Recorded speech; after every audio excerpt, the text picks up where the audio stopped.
Welcome back, everyone. 15 after the hour, time for Behind the Headlines. And today we're just going to talk about the Southern California Cannabis Cup. You can see in our webcam some slides that are running showing our booth there at the Cannabis Cup. And one of the things I've got to say about this event is, High Times is getting better and better and better at putting these things on. I mean, we had motorcycle backflip demonstrations. You can see that going on. We've got a kind of a stop motion. But they had these BMX motorbikes that were doing flips out there in the main lot for all the attendees to enjoy.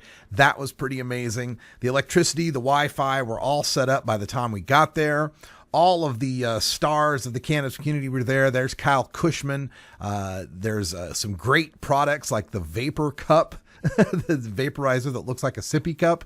The creativity of the entrepreneurs was just completely on display. And there were about 480, I was told, 480 vendors out there. There's our volunteers, Dolphiness and Janice on the right, Dolphiness on the left, also known as Mindy. And in the center there with the man himself, Afro Man, who showed up. Other folks, Cypress Hill were in attendance. Tommy Chong showed up at the Cannabis Cup. People were getting pictures with all sorts of cannabis luminaries. And of course, the High Times crew, Danny Danko was there. Subcool and Ms. Jill were attending their booth.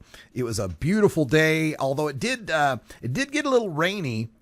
Just right around 4:20 on Saturday, Coral Reefer and I tweeted out to all of our followers to come meet us underneath that platform with the green wavy guy. There's another one of our volunteers. That's Roland Reverend, who's in the chat room right now. And if you can read his shirt, it says, "I support balloon animal rights." Big thanks to the volunteers who help out at the booth. I often have to run, on the spur of the moment to go track someone down or to go find a particular shot or an interview. And they're always so good to be there at the booth to sell the posters and the pins and tell people about 420 Radio. It's really appreciated.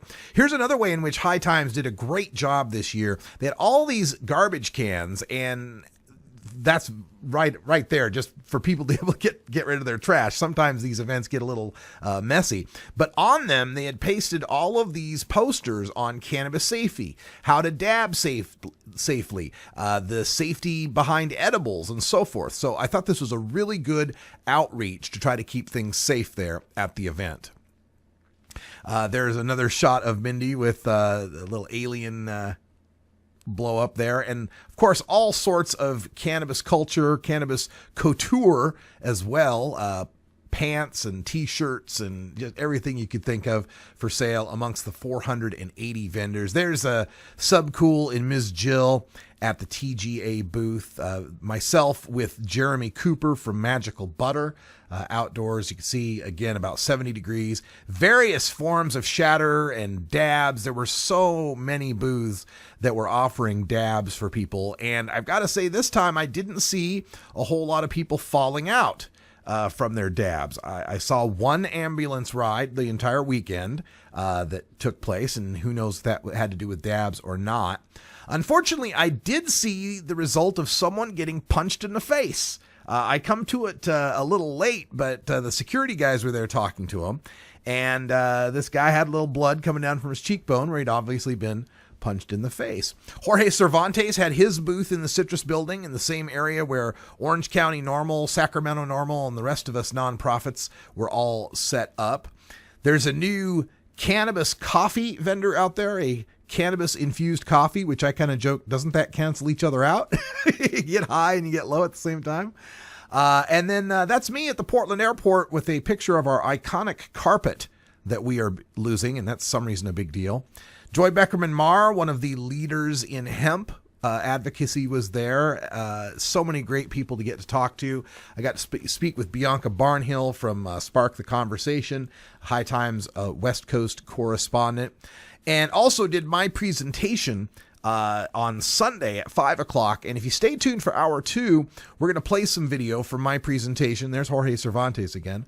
We'll play some video from my presentation, also some video where you can see just how busy it was at the Cannabis Cup. It was, snarled up traffic all around San Bernardino as people were making their way to the National Orange Center for the Cannabis Cup. And as you can see from the photos, tens of thousands of people there enjoying the music, the bands, the dabs, the glass. It was